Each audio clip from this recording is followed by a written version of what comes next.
Magandang araw, Bagong Pilipinas. Narito ang Police News Express sa oras na ito. Walang pag-aalinlangan na sinuong ng Bacoor PNP ang rumaragasang baha sa kanilang isinagawang search and rescue operations kasabay ng pananalasa ng Bagyong Christine sa probinsya ng Cavite. Sa kabila ng matinding pagulan, pinangunahan ng kapulisan, katuwang ang Bacoor Disaster Risk Reduction and Management Office, Philippine Coast Guard, mga opisyal ng barangay at mga rescue volunteers kung saan inilikas nila ang mga residente na stranded at iniligtas ang mga nalubog sa baha.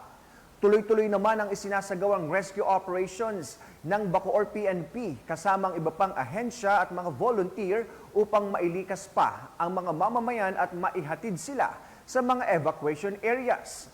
Ang dedikasyon ng ating pambansang pulisya ay nagpapakita ng kanilang paghahanda at pagmamalasakit sa komunidad sa gitna ng krisis. At para sa iba pang updates sa kalagayan ng panahon at ang Bagyong Christine, laging tumutok sa Police News Network, alagad ng batas, tagataguyod ng Balitang Pulis. Ako po si Police Captain Nomer Macaraig para sa Police News Express.